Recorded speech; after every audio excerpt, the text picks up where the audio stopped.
Welcome back to FSN's college football preview of your Iowa State Cyclones. From the campus in Ames, here's your host, Stacey Pates. As ISU Athletic Director Jamie Pollard put it, Gene Chizik was the man. And listen, his track record speaks for itself. He was the defensive coordinator for Texas during their magical run a few years back and an assistant on 3 different BCS championship teams. Well, now he's the head man here in Ames, and as Emily Jones found out, he's ready for the new challenge. Thanks, Stacey. Well, Coach Chizik, you've had a little while to get adjusted in Ames.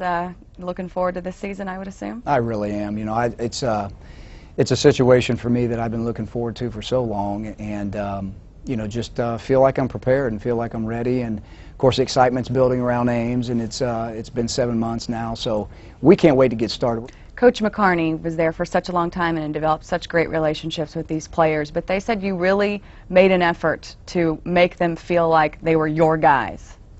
Well, I think one of the most important things that I had to do when I got to Ames was to convince those guys that that I don't subscribe to the theory of wait till I get my players in here. Those guys, I had to go re-recruit them, and in our very first team meeting, that's what I said to them. I said, look, you are my recruits. Now, I didn't recruit you in your living room to get you here, but I'm recruiting you now, and I want you to be a part of this era. I want you to be a part of our football team. Again, I'm not going to tell you, hey, wait till my guys get here. You are my guys, and I thought that was a real important part of the puzzle, to be able to do that with them and convince them that our coaching staff and myself feel that way from the beginning.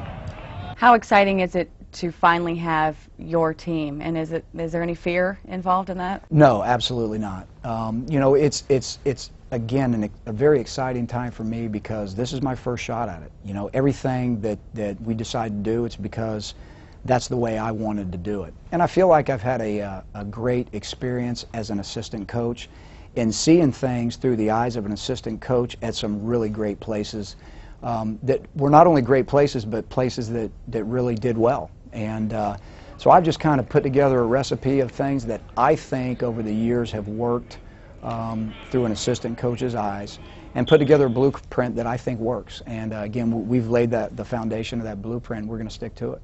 What do you feel like your biggest challenge is taking over this program? I think that we have to really change the mentality and the culture of the way our players think as a whole, to be honest with you. And they've had some very good success there.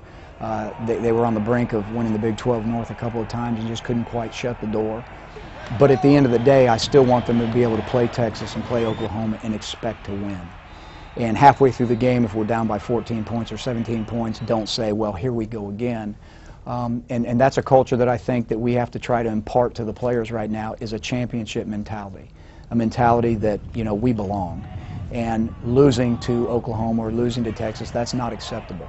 Losing in general is not acceptable. So, you know, I think that it's a mentality that we have to impart on the players, and that'll be a challenge because I think, you know, that they've been on the verge so many times, but just don't have the confidence or haven't quite been able to get there. Offensively, it's got to be nice for you to have Brett and Todd, that, you know, connection, have them there. It really is. It's good to have guys that have experience. It's good to have guys that have experienced some success. I think that's really huge in terms of leadership for your football team. But I think at the end of the day, the bottom line is we have to raise the level of play for 9 others around them. What kind of goals do you set? Do you throw out records? Do you throw out titles? This is what. How do you approach that as a coach? You know, we talked about this as a staff last week, as a matter of fact. You know, I subscribe more to the theory of we literally have to take this one game at a time. You know, people say, well, what do you see as being a successful season? How many wins? I don't see that. That's not the way I look at things. I look at things as this. We have a blueprint. We're going to expect and set a standard very high. And every week we're going to work towards trying to achieve that standard. If we're doing that, then I think all the other things take care of themselves. So every week we're going to work to a standard, and we're going to try to achieve that standard. And we're going to continue to make it grow week by week, game by game. We're not going to look forward to Iowa in the 3rd game. We're not going to look forward to Texas coming or OU. We're going to look forward to the next game that we have to play and try to fall within the blueprint of what we know works and week in and week out make it work and make it better. And I think all the other things take care of themselves. Thanks so much, Coach Chiswick. We do appreciate your time. Best of luck this season. Thank you very much. Stacy, back to you. Thanks, Emily. Along with the accolades he's received in coaching, perhaps his greatest asset is his degree in education. Coach Chiswick has a master's in counseling and guidance, so these student athletes should have no problem getting better under his direction. Coming up, FSN college football analyst Gary Reasons brings to light some of the challenges that the Cyclones face this season. And defensively, they're going to need to step up the notch a little bit here to try to compete in the Big 12 North. And next, we take a look around the Big 12 and find out why this group of Cyclone seniors are looking forward to their final season under Coach Chiswick. When we finally found out that was the guy for sure, I was excited just because of his reputation.